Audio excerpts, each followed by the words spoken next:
رسول اللہ صلی اللہ علیہ وسلم نے نکاح کو باقاعدہ دین قرار دیا، اور ہماری یہ کوشش ہونی چاہیے کہ دین کے کاموں میں رہنمائی رسول اللہ صلی اللہ علیہ وسلم سے لی جائے، تاکہ دین کو دین پیش کرنے والے کے طریقے کے مطابق ہی سمجھا جائے اور لے کے چلا جائے۔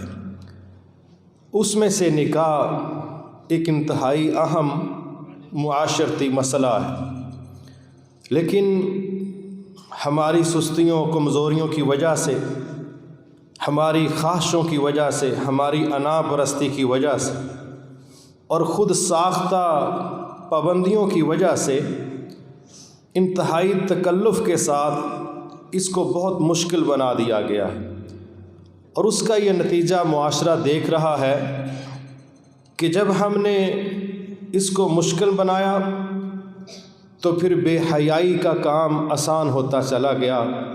اس کی وضاحتوں کی ضرورت نہیں ہے، حتیٰ کہ ایسے لوگ ہمارے ملک میں پیدا ہو گئے ہیں، اللہ رحم فرمائے، جو باقاعدہ آج ہم جنس پرستی کی ترغیب بھی دے رہے ہیں، سڑکوں پر آ کے اس پہ پروگرام کر رہے ہیں، اور یہ وہی طبقہ ہے جو میرا جسم میری مرضی کا نعرہ لے کے اٹھا، اور ایک بڑی تعداد ان کے ساتھ اس لیے کھڑی ہے کہ وہ نہ اللہ کے قوانین کو اپنے لیے پابندی سمجھتے ہیں، نہ مشرقی اقدار کو اپنے لیے پابندی سمجھتے ہیں، نہ والدین کو اپنا خیر خواہ سمجھتے ہیں۔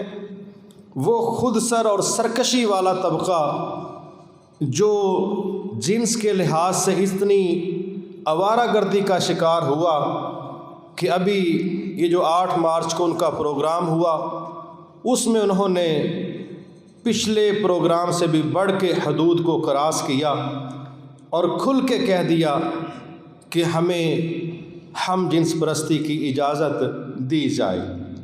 حالانکہ بدکاروں کو کس اجازت کی ضرورت ہے؟ ایک بندہ بدکاری کر رہا ہے، اس کو کس اجازت کی ضرورت ہے؟ یہ رکاوٹیں، یہ پابندیاں تو شریف لوگوں کے لیے، حیا والے لوگوں کے لیے، وقار والے لوگوں کے لیے ہوتی ہیں۔ رسول اللہ صلی اللہ علیہ وسلم نے فرمایا، اذا لم تستحی فاصنع ما شئت، جب بندہ بے حیا ہو جائے تو اس کے راستے میں کوئی رکاوٹ نہیں ہوتی، وہ جو چاہے وہ کرتا چلا جائے۔ لیکن وہ لوگ جو اسلام کے خلاف گفتگو کرنے والے ہیں، وہ پھر ایسے طبقے کو بنیاد بنا کے تو ایسے سوالات اٹھاتے ہیں کہ جو ہر لحاظ سے نہ صرف شرمندگی کا باعث بنتے ہیں بلکہ معاشرے کو بھی بدنام کرنے کا باعث بن جاتے۔ اس لیے اسلام نے نکاح کو نہ صرف دین قرار دیا بلکہ انتہائی بر وقت کیے جانے والا عمل قرار دے کے اس میں قاعدے ضابطے بھی سمجھائے۔ قرآن مجید نے نکاح پر بڑی تفصیلات کے ساتھ بات کی، احادیث میں نکاح پر بڑی تفصیل کے ساتھ بات کی گئی، صرف اس لیے کہ یہ معمولی کیس نہیں ہے، یہ انتہائی اہم حصہ ہے زندگی کا۔ اس میں سے ہم نے یہ چند چیزیں بیان کی تھیں کہ ہمارے ہاں وقت گزرنے کے ساتھ بعض اوقات شادیاں ناکامی کی طرف بڑھتی، خرابی کی طرف بڑھتی، اور وقت گزرنے کے ساتھ میاں بیوی پہلے سے زیادہ ایک دوسرے کے قریب ہونے کی بجائے ان میں گیپ آتا ہے، دوریاں آتی ہیں، تلخیاں آتی ہیں، حالانکہ وہ دیواریں، وہ گلیاں، وہ علاقے جو بے جان ہیں، بندہ ان کے ساتھ بھی وقت گزارتا ہے تو گزرتے وقت کے ساتھ ان سے بھی رشتے مضبوط ہوتے۔ نبی صلی اللہ علیہ وسلم کے ساتھی جب مکہ سے مدینہ ہجرت کر کے گئے تو حضرت بلال رضی اللہ عنہ باقاعدہ رویا کرتے تھے مکہ کے پہاڑوں کا نام لے لے کے، اور خود رسول اللہ صلی اللہ علیہ وسلم نے احد پہاڑ کا تذکرہ کر کے کہا، یہ وہ پہاڑ ہے جو ہم سے محبت کرتا ہے، ہم اس سے محبت کرتے ہیں۔ اگر بے جان چیزوں کے پاس گزرے وقت وہ محبتوں میں تبدیل ہو جاتے ہیں تو جاندار انسانی رشتے اسپیشلی جو میاں بیوی کا ہے وقت گزرنے کے ساتھ اس کو مضبوط ہونا چاہیے، کمزور نہیں ہونا چاہیے۔ جہاں رسپانس ہے، جہاں شیئرنگ ہے، جہاں ایک دوسرے کا ساتھ ہے، لیکن ہماری کچھ غلطیاں ایسی ہوتی ہیں کہ جو محبتوں کی بجائے نفرتیں پیدا کرنے کا باعث بنتی ہیں۔ ان میں سے ایک جز میں نے یہ بتایا تھا کہ جب اسلام نے نکاح سے پہلے دیکھنے کی رخصت دی ہے تو پھر اس کو اپنا کلچر قرار دے کے، غیرت کا نام قرار دے کے، زبردستی ماحول بنا کے، بغیر دیکھے دکھائے جب یہ نکاح فائنل کر دیا جاتا ہے تو پھر آنے والے وقتوں میں جو اس کی تلخیاں ہیں معاشرہ اس کو بھی دیکھتا ہے۔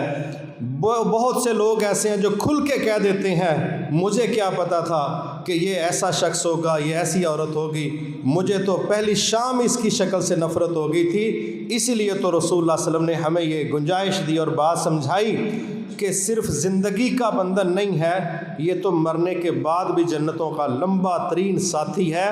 اس لیے اس کو معمولی نہ سمجھو، اتنی ہی سنجیدگی کا مظاہرہ کرو اور اپنے آپ کو مجبور کر کے یہ رشتے طے نہ کرو۔ جو اسلام نے رخصتیں دی ہیں ان کا فائدہ اٹھانا چاہیے۔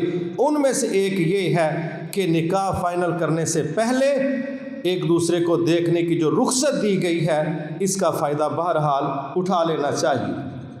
دوسری چیز، رسول اللہ صلی اللہ علیہ وسلم نے جو معیار سمجھایا تھا کہ نکاح ہوتے ہیں 4 بنیادوں پر: خوبصورتی، نسب، مال اور دین۔ ہمارے معاشرے میں معیار یہ ہے، دین ملے نہ ملے یہ کوئی مسئلہ نہیں، بلکہ یہاں تک کہہ دیتے ہیں کیا وہ کافر ہے، کیا ہو گیا، ہو جائے گا ٹھیک، کوئی مسئلہ نہیں۔ آج کے نوجوانوں میں یہ چند مسئلے ہوتے ہیں، یہ دیکھتے ہوئے جانتے ہوئے کہ دین نہیں ہے، اخلاقیات نہیں ہیں، مگر باقی چیزیں ہیں۔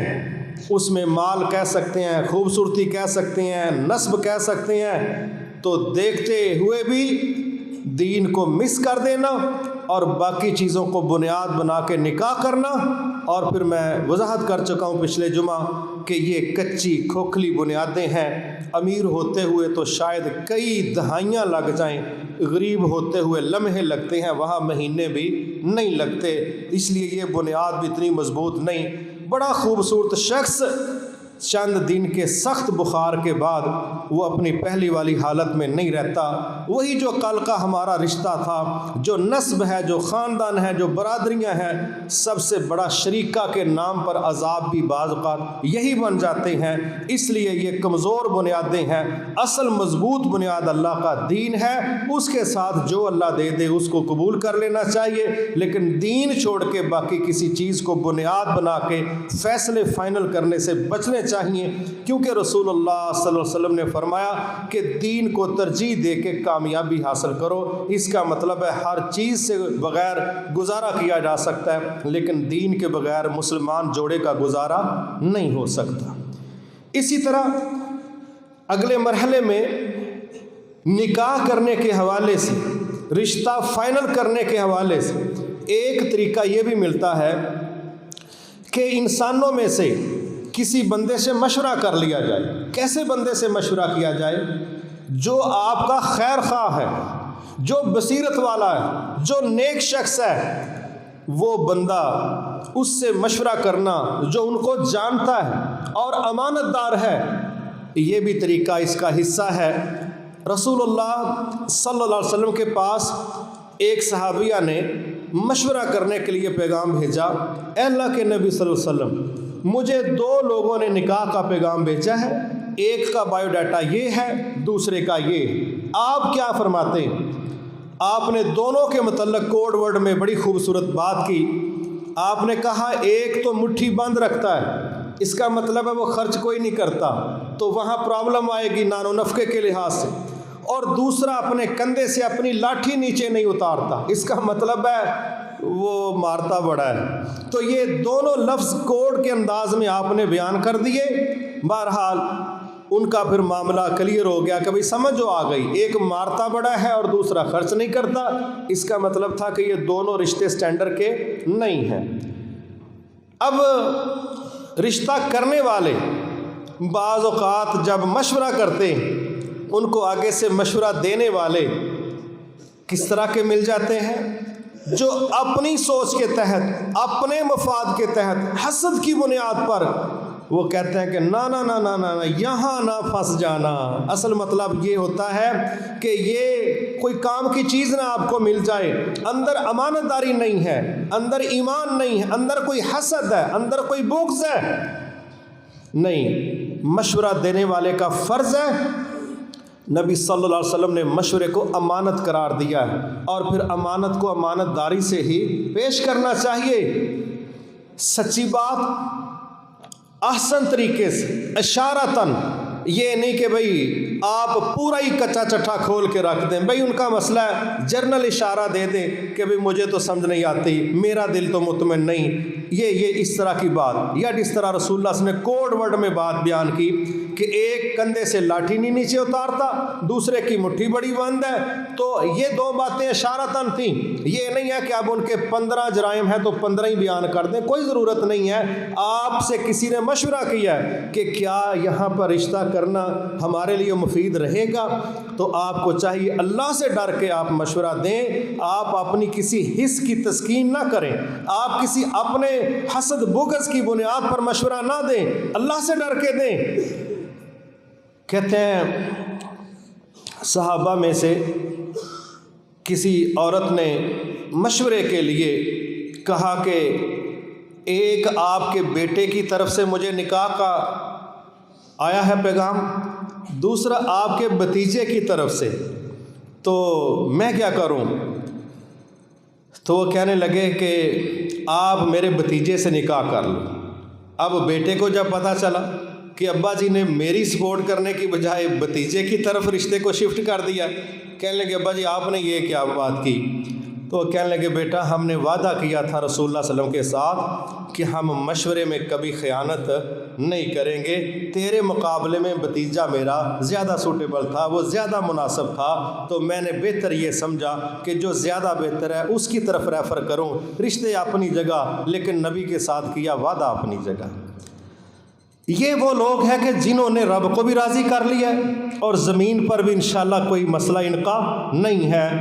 یہ ایک اس کا اصول ہے کہ ہم انسانوں میں سے جو اس کو جانتا ہے اور اللہ سے ڈرنے والا اور بندہ نیک ہے، حسد بغض والا نہیں اور امانت دار سوچ کا مالک ہے، اس سے مشورہ کرنا کیا جا سکتا ہے، اس میں کوئی حرج والی بات بھی نہیں ہے۔ اور جس سے مشورہ کیا جا رہا ہے وہ بھی کپڑے اتارنے کی بجائے وہ جرنل سی بات کرے تاکہ اس کی رائے آ جائے کہ یار میرا دل مطمئن نہیں۔ یہ نہیں ہے کہ آپ اس کا پورا ہی الٹرا ساؤنڈ کر کے رکھ دیں، رشتہ کرنا نہیں کرنا ساری زندگی وہ ملے ہی نہ ایک دوسرے کو، اتنا نہ، یہ انداز کی اس کی گنجائش نہیں ہے۔ اسی طرح ایک اور چیز ہے، وہ سب سے اہم ہے، ہم انسانوں سے معلومات لے لیتے ہیں، آپ بتائیں کیا کریں، آپ بتائیں کیا کریں۔ انسانوں کی معلومات محدود ہیں، اور جس ذات کا علم لامحدود ہے وہ اللہ کی ذات ہے۔ پھر ہمیں چونکہ یہ زندگی کا اہم ترین مسئلہ ہے، اہم ترین موقع ہے، اس میں پھر استخارہ کرنا یہ بہت زیادہ ضروری ہے، کیونکہ استخارے کا ترجمہ، اس کی گہرائی وہ سمجھا رہی ہے کہ جتنا اہم کیس ہے اس کی بیک پر کیا ہے، اس کا مستقبل کیا ہے، یہ خالق ہی جانتا ہے۔ اس لیے خالق کے ساتھ استخارے کی صورت میں اپنی درخواست رکھنا یہ بھی اس فیصلے کو فائنل کرنے سے پہلے بڑا ہی ضروری۔ کتنے خوبصورت الفاظ اس میں استعمال کیے جاتے ہیں کہ اللہم ان کنت تعلم ان ھذا الامر خیر لی فی دینی و معاشی و عاقبت امری۔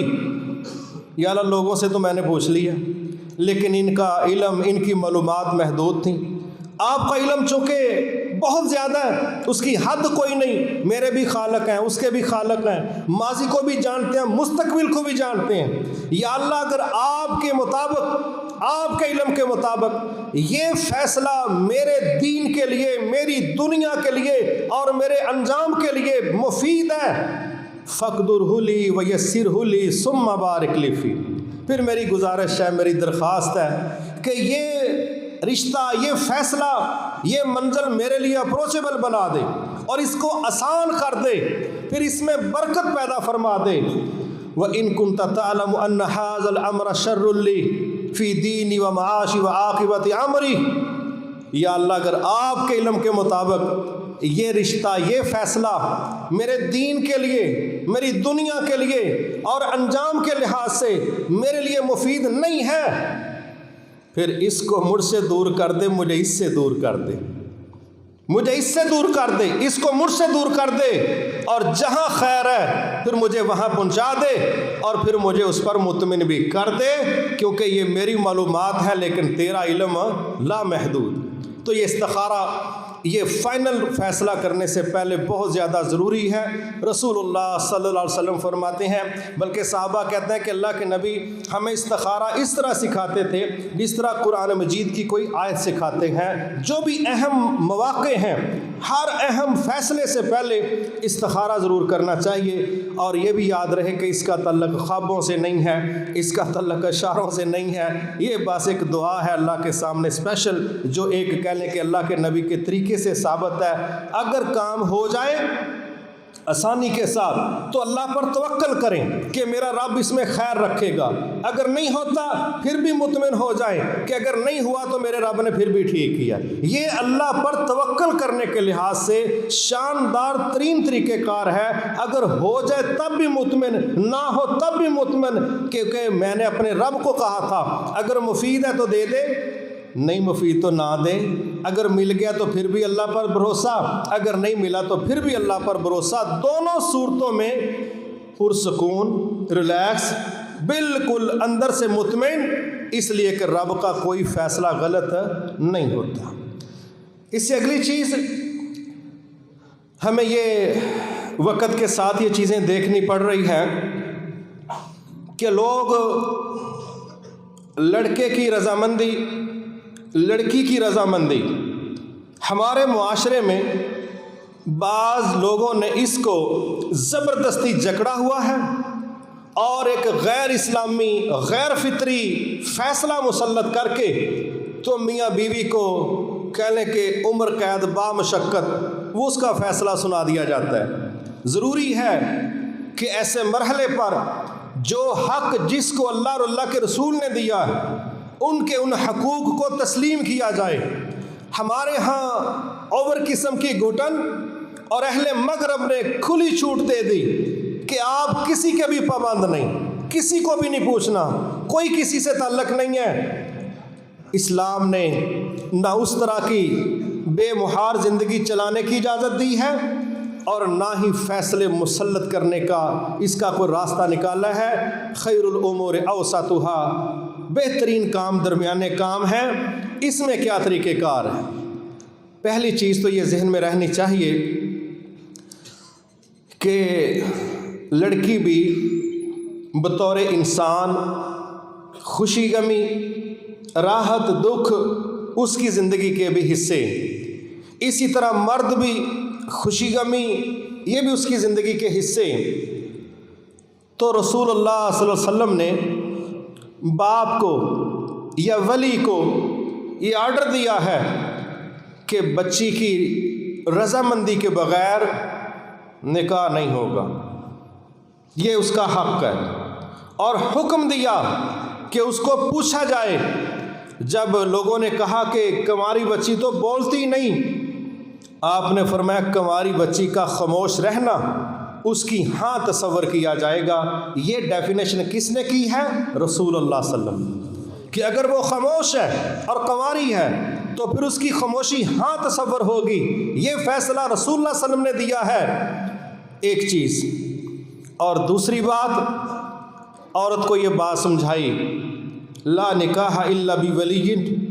محترمہ آپ بھی ذہن میں رکھیں، جہاں آپ کو یہ اختیار دیا گیا، حق دیا گیا کہ آپ کی مرضی کے بغیر نکاح کا فیصلہ مسلط نہیں کیا جائے گا، وہاں عورت کو بھی پابند کیا گیا کہ وہ بھی یاد رکھے ولی کی رضامندی کے بغیر اس کا نکاح بھی نہیں ہے، تاکہ نہ باپ اوور ہو جائے نہ بیٹی اوور ہو جائے، دونوں کو کسی قاعدے ضابطے کا پابند کیا۔ باپ کو کہا فیصلہ مسلط کرنے سے بچو، رائے لو، پوچھ لو، اور بیٹی کو بھی کہا کہ یاد رکھو پسند ناپسند اپنی بات، اپنا حق، مگر باپ کی یا جو بھی ولی ہے اس کی اجازت کے بغیر اکیلے آپ کو بھی نکاح کی اجازت نہیں ہے۔ یہاں پر ایک دو چیزیں ہیں وہ بڑی حساس ہیں۔ کیا کوئی موقع ایسا ہوتا ہے کہ باپ کی ولایت ہی ختم ہو جائے؟ جس طرح کے عدالتوں میں شادیاں ہو رہی ہیں، یا باپ کی جگہ بعض اوقات بھائی ولی بن جاتا ہے، چچا بن جاتا ہے، دادا نانا بن جاتا ہے۔ کیا ایسا موقع ہے جب باپ کی ولایت، اس کی اتھارٹی ختم ہو جاتی ہے؟ ہاں، ایسے مواقع موجود ہیں کہ جب باپ کا حق ولایت ڈیلیٹ ہو جاتا ہے، لیکن وہ ختم ہونے سے پہلے جو چیزیں سمجھنے والی ہیں وہ بڑی ضروری ہیں۔ ایک بات اس میں یہ کہ یہ جو میں بات کرنے کی کوشش کر رہا ہوں کہ ہم نکاح کو جان بوجھ کے شرائط میں، تکلفات میں ڈال کے مشکل بنا رہے ہیں اور لیٹ کر رہے ہیں، اور پھر اس کے جو معیار ہیں وہ ہم نے غلط قرار دے دیے ہیں۔ اس وجہ سے بعض موڑ زندگی میں ایسے آ جاتے ہیں کہ باپ کی ولایت پھر ختم ہو جاتی۔ مثلا باپ کو بھی حکم ہے دین کی طرف رجوع کرنے کا، اور بیٹی کو بھی آرڈر ہے دین کی طرف رجوع کرنے کا۔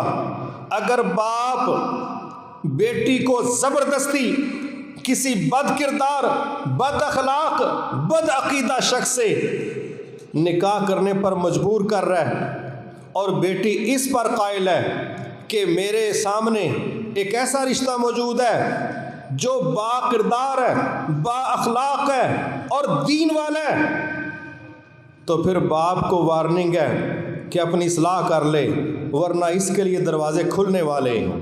کیوں؟ ہمارے ہاں کتنے رشتے صرف اس بات پر طے کر دیے گئے کہ فیملی کی جائیداد باہر نہ جائے، فیملی کا اثاثہ پراپرٹی وہ کسی اور خاندان میں شفٹ نہ ہو جائے۔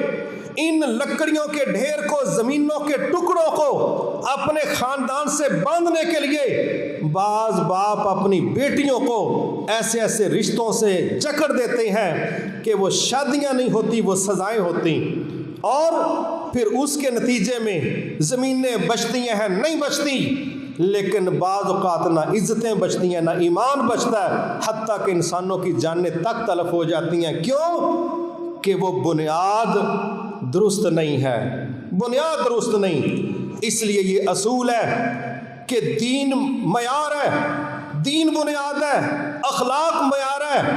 اگر یہ دونوں چیزیں باپ اس طرف لے کے جا رہا ہے تو بیٹی کا فرض ہے وہ باپ کی بات کو قبول کرے، وہ اس کو تسلیم کرے، اور اگر باپ بد کردار اور اسی طرح بد اخلاق اور برے رشتوں کی طرف لے کے جاتا ہے صرف اس لیے کہ ہماری پراپرٹیز بچ جائیں، ہماری رشتہ داری چلتی رہے، میری بات مانی جائے، تو یاد رکھنا اگر مقابلے میں اللہ کا دین ہوا، کردار ہوا، اخلاق ہوا، تو جناب کی ولایت ہواؤں میں نہ اڑ جائے، اس لیے کہ ولایت کا کوئی معیار ہے۔ رسول اللہ صلی اللہ علیہ وسلم کے پاس 2-3 کیس ایسے آئے کہ کہا گیا کہ فلاں فلاں جگہ پر میرے باپ نے میرا نکاح کر دیا ہے، میں بالکل اس کو قبول نہیں کرتی، میں نہیں پسند کرتی، حالانکہ باپ نے نکاح کروایا ہوا تھا، رسول اللہ صلی اللہ علیہ وسلم نے کینسل کروا دیا۔ کیوں؟ اب یہ شادی چلنے والی نہیں ہے، اور یہ جو اسلام نے خلا کی گنجائش رکھی، کیا ہے اس کے پیچھے مقصد؟ طلاق اور خلا۔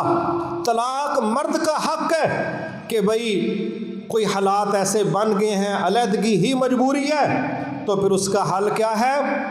طلاق دے دو، ایک حل ہے۔ اگر خامد ذلیل کر رہا ہے اور وہ خرابی کی طرف لے کے جا رہا ہے، تو پھر بعض حالات ایسے ہوتے ہیں خامد طلاق نہیں دیتا ذلیل کرنے کے لیے، لیکن پھر خلا کا حق اسلام نے عورت کو دیا۔ کیوں دیا؟ اگر خلا کا حق نہیں دیا ہوتا، یا یہ گنجائش اس کے پاس نہیں، باندھ دیا گیا ہے، تو کیا یہ عورت غلط راستے کا انتخاب کرے گی کہ نہیں کرے گی؟ اس کا ذمہ دار کون ہوگا؟ خامد ہوگا، وہ تو پہلے ذلیل کر رہا ہے۔ اس لیے یہ حقوق، یہ بندھن کسی قاعدے ضابطے کے ساتھ ہیں۔ اگر وہ قاعدے ضابطے ڈیلیٹ کر دیے جائیں تو پھر کوئی حق نہیں رہتا، پھر کوئی بندھن نہیں رہتا۔ اس لیے عورت کو خلا کا حق دیا گیا کہ اگر اس کا خامد اس کے ساتھ وہ زیادتیاں کر رہا ہے جو خلا تک جانے کا باعث بن سکتی ہیں یا جائز اور حلال علیحدگی کے لیے، تو پھر اس کو حق دیا ہے کہ وہ خودکشی نہ کرے، وہ شادی ادھر اور چلائے کسی اور جگہ، بچے ادھر پیدا کرے، بدکاریاں کہیں اور کرے، وہ اپنے ایمان کا نقصان کرے، وہ معاشرے کا نقصان کرے، وہ آخرت کا نقصان کرے۔ نہیں، پھر وہاں اسلام کہتا ہے کہ اپنا ایمان پہلے بچاؤ، اور ایمان بچانے کے لیے بہت زیادہ ضروری ہے کہ دونوں ذہنی طور پر پرسکون ہو، ریلیکس ہو۔ اس لیے خودکشیوں کے راستے دینے کی بجائے اسلام نے کہا احسن طریقے سے الگ ہو جاؤ اور نیا راستہ اختیار کر لو جو اسلام نے جن کی کہہ لیں کہ نشاندہی کی ہے، لیکن اپنے آپ کو حادثات کی طرف، فساد کی طرف، شر کی طرف نہ لے کے جاؤ۔ اور وہی بندہ فساد اور شر کی طرف جاتا ہے جب اس کے سارے دروازے بند کر دیے جائیں، تو پھر آپ دیکھتے ہیں کہ پھر اس کا منظر درست نہیں ہوتا۔ لہٰذا باپ کا یہ فرض ہے وہ بیٹی کو پوچھے، اس کی رضامندی لے، اور بیٹی کا یہ فرض ہے کہ دونوں مل کے اللہ کے دین کو بنیاد بنا کے چلیں۔ وہ ظاہری پسند ناپسند اور ظاہری معیارات، اس کی بنیاد پر اگر بیٹی کہتی ہے بس میں نے فلاں جگہ ہی کرنا ہے، یہ بھی کوئی معیار نہیں، یہ کوئی حق نہیں ہے۔ اللہ کا دین ہی حق رکھتا ہے، اخلاق ہی حق رکھتا ہے۔ ایک حدیث میں رسول اللہ صلی اللہ علیہ وسلم نے فرمایا کہ اگر تمہیں کوئی ایسا رشتے کا پیغام آئے جس کا اخلاق اور دین، دو باتیں جمع کی، جس کا اخلاق اور دین تمہیں پسند ہو، پتہ ہو کہ اس کا اخلاق بھی درست ہے، دین بھی درست ہے، کہا پھر اس کو قبول کر لو، نہیں کرو گے تو زمین پر فساد پھیلنے کا خطرہ ہے۔ یہ نشاندہی میں یہ دو باتیں سمجھ آ رہی ہیں کہ معیار اللہ کا دین اور اخلاق ہے، اسی کی طرف بیٹی کو جھکنا چاہیے، اسی کی طرف باپ کو جھکنا چاہیے۔ یہ ظاہری مزے چسکے، یہ ڈائلاگ، یہ فلمی باتیں، یہ اس کی بنیاد پر نہ کسی بیٹی کو اپنا رشتہ طے کرنا چاہیے اور نہ ہی باپ کو اس طرح کی کمزور بنیادوں پر رشتے طے کرنے چاہیے۔ جس کا جتنا حق ہے اس کو اعتماد کے ساتھ استعمال کرنا، شریعت کی روشنی میں رہ کے استعمال کرنا، اللہ سے ڈر کے اس حق کا فائدہ اٹھانا، یہ ضروری ہے۔ ایسا نہ ہو کہ نہ باپ اللہ کے دین کو معیار بنائے، نہ بیٹی اللہ کے دین کو معیار بنائے، پھر ایسے مرحلوں میں زندگیاں چلتی نہیں مصیبت بن جاتی ہیں۔ یہ جو بیٹی کا حق ہے کہ اس سے پوچھا جائے، یہ باپ کی ذمہ داری ہے، اور بیٹی کو یہ حکم ہے بطور عورت وہ بھی ولی کے بغیر نکاح نہ کرے، اور ولایت میں جو بنیادی چیز ہے وہ اللہ کا دین اور اگلے کا اخلاق ہے۔ اس معیار کو قائم رکھنے کے لیے ایک دوسرے کی مدد کرنا یہ ذمہ داری بنتی ہے۔ اللہ تعالیٰ اس پر خیر کے ساتھ چلنے کی توفیق عطا فرمائے۔ اسی طرح لڑکے کا مسئلہ ہے، بڑے لڑکے ہیں، وہ کہتے ہیں یہ شادی میں نہیں کرنا چاہتا تھا۔ کب کہہ رہا ہے؟ شادی کے بعد۔ پوچھو وجہ، کہتا ہے ہمارے ہاں پوچھتے ہی کوئی نہیں۔ نہیں میرے بھائی، یاد رکھنا، شاید یہ بات عجیب لگے، جس طرح لڑکی کو نکاح کے لیے ولی کی ضرورت ہے، لڑکے کو اس طرح کوئی ضرورت نہیں۔ اس لیے بہت بہتر یہی ہے کہ ماں باپ اولاد کے ساتھ دوریاں، سختیاں پیدا کرنے کی بجائے فرینڈلی ماحول رکھیں، اور اولاد بھی اپنے ماں باپ کو سب سے زیادہ اپنا خیر خواہ سمجھے، اور ان کے فیصلوں کو سب سے زیادہ اپنے حق میں مفید سمجھے، اور اپنی مشرقی اقدار کا بھی لحاظ رکھے، اور جو مغربی انداز اختیار کرنے والے لوگ ہیں ان کی بربادیوں کو بھی سامنے رکھے، اور سارے معاشرے میں سب سے زیادہ خیر خواہ اولاد کے لیے ماں باپ ہوتے ہیں۔ ماں باپ سے بڑھ کے معاشرے میں کوئی دوست، کوئی تیسرا رشتہ دار، کوئی فون پہ باتیں کرنے والا، کوئی دائیں بائیں سے آنے والا، والدین ان پڑھ ہوں، سادے ہوں، غریب ہوں، تھوڑی عقل والے ہوں، سب کچھ کے باوجود اولاد کے لیے جتنے مخلص ماں باپ ہیں کوئی دوسرا اتنا مخلص نہیں ہوتا۔ اس لیے اولاد کا یہ فرض ہے کہ وہ اپنے ماں باپ کی بات کو ترجیح دے۔ انشاءاللہ اس میں بڑی خیر ہے، لیکن میں پھر ماں باپ سے گزارش کرتا ہوں اللہ کے لیے ہٹلر نہ بنے، فرینڈلی ماں باپ بنے، تاکہ آپ کا بیٹا، آپ کی بیٹی آپ کے مشورے پر، آپ کے فیصلے پر اعتماد کے ساتھ قدم آگے بڑھائے، خوشی کے ساتھ آگے چلے۔ کوئی ایسا ماحول بنائیں کہ اعتماد قائم رہے، ایسا نہ ہو کہ بس ابا جی نے جو کر چھڑیا وہی ہوندا ہے، کسی دی جرت نہیں اگوں گل کرن دی، ابے اگے نہ کریں، باقی جننے سال اپنی بیوی نہ رہنا روز لڑائی کریں، یہ تیری بھی عقل مندی تے تیرے پیو دی بھی پوری عقل مندی ہے، یہ کوئی طریقہ کار درست نہیں ہے۔ جو جائز بات ہے، حق اور حقیقت ہے، یہ ماں باپ کو اولاد سے کرنی چاہیے، اولاد کو ماں باپ سے کرنی چاہیے، تاکہ رشتے اعتماد کے ساتھ چلیں، مسلط کیے گئے فیصلے نہیں چلتے۔ آپ اندازہ کریں، ہمارا خالق اللہ ہے، ہمارے خالق نے بے شمار کاموں میں ہمیں کیا سمجھایا؟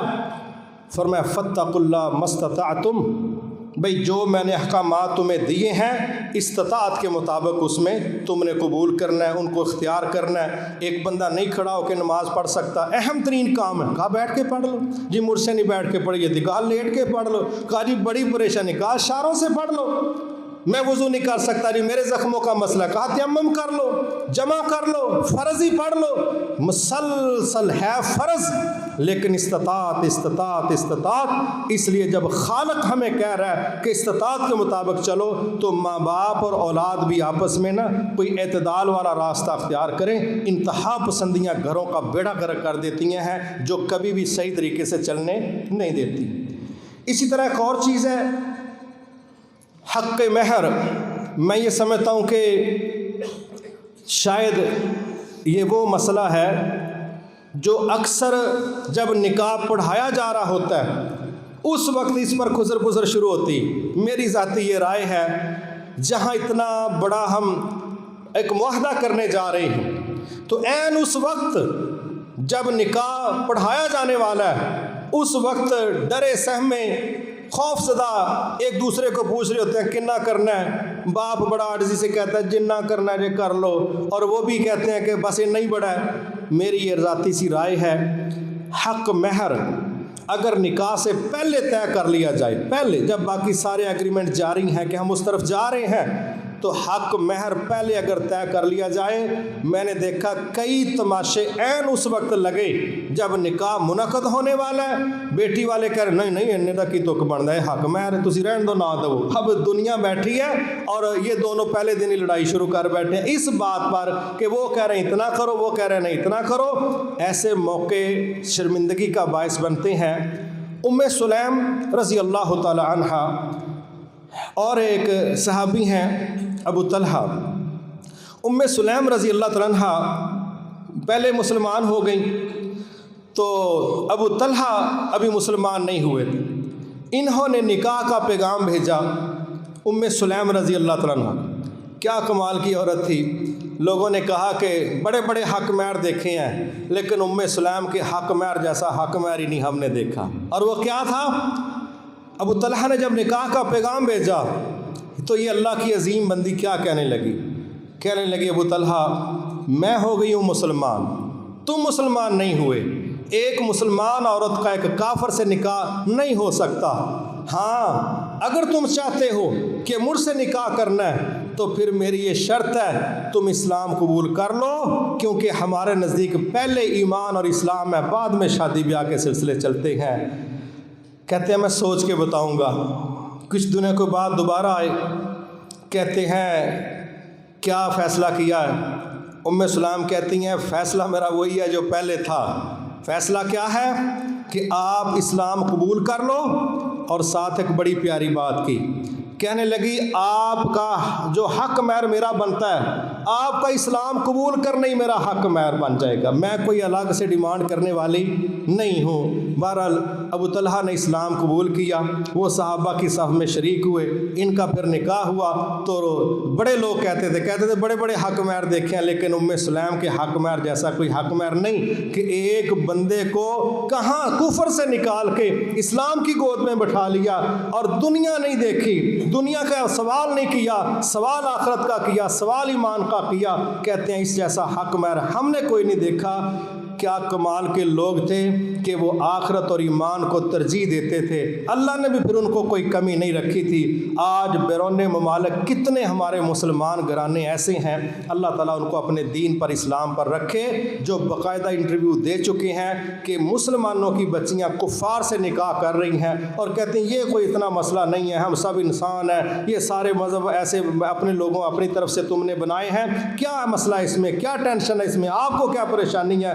یہ باتیں کر کے بیٹیوں نے بچیوں نے غیر مسلموں سے نکاح کیے ہیں، لڑکوں نے ایسی ایسی جگہوں پہ ہندوؤں عورتوں کے ساتھ نکاح کیے ہیں۔ میرے محترم بھائیوں، صحیح عورتیں بھی وہی ہیں جو ایمان کو ترجیح دیتی ہیں اور بنیاد بناتی ہیں، اور صحیح نوجوان بھی وہی ہیں جو ایمان اور اسلام کو ترجیح دیتے اور بنیاد بناتے ہیں۔ اللہ ان کو پھر کوئی کمی رہنے نہیں دیتا۔ اس لیے بہت زیادہ ضروری ہے کہ بطور مسلمان حق مہر کے مسئلے میں ایک ذہن یہ ہے 32 روپے کا، یہ بھی ہمیں نہیں پتہ کہ کہاں سے آ گیا 32 روپے۔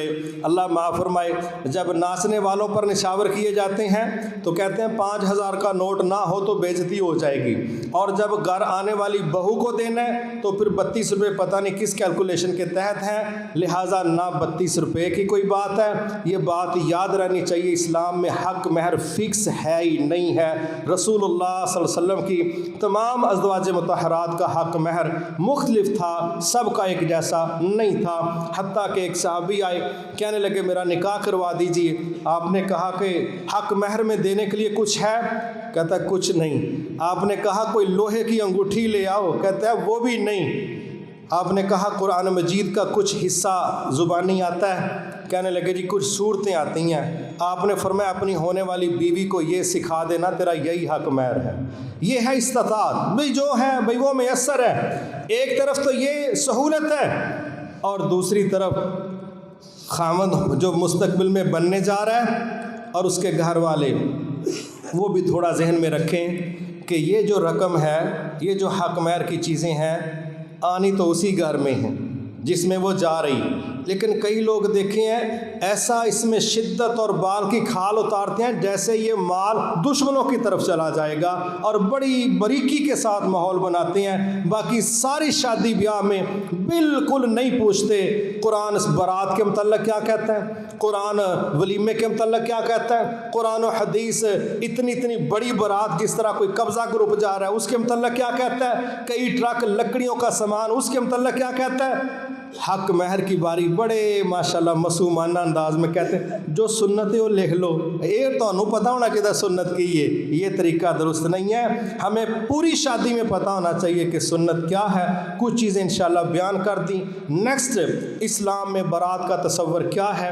بارات اتنی بڑی لے کے آتے ہیں، بیٹی والوں پر کیا قیامتیں ٹوٹتی ہیں، کس طرح وہ مقروض ہوتے ہیں، کس طرح وہ معاشرے میں شرمندہ ہونے سے بچنے کے لیے کرپشن کا دروازہ کھولتے ہیں، کس طرح جہیز کے نام پر وراثتوں سے کہہ لیجئے کہ اللہ تعالیٰ معاف فرمائے محروم کر دیا جاتا ہے، اور کس طرح اتنا سامان دینے کے باوجود بیٹیاں بسنے کی بجائے خودکشیاں کرتی ہیں۔ یہ ساری وہ چیزیں ہیں جو انشاءاللہ ہم مستقبل میں بیان کریں گے کہ اسلام میں یہ جو ہماری ہزار بندے کی بارات جاتی ہے، یہ کسی قلعے کو فتح کرنے کے چکروں میں جو لشکر جا رہی ہیں، ان کی کیا حیثیت ہے؟ کئی گاڑیاں ٹرک بھر کے سامان دینا اور پھر وراثت سے محروم کر دینا، یہ کیا طریقہ کار ہے؟ اور اس کے ساتھ ساتھ وہ نکاح جو ہمارے معاشرے میں چل رہے ہیں لیکن جائز نہیں ہیں، حلال نہیں ہیں، وہ کون سے نکاح ہیں؟ انشاءاللہ یہ 3-4 وہ باتیں ہیں جس پر ہم نیکسٹ بات کریں گے۔ اللہ سے دعا ہے اللہ عمل کی توفیق عطا فرمائے۔ وما توفیقی الا باللہ العلی العظیم۔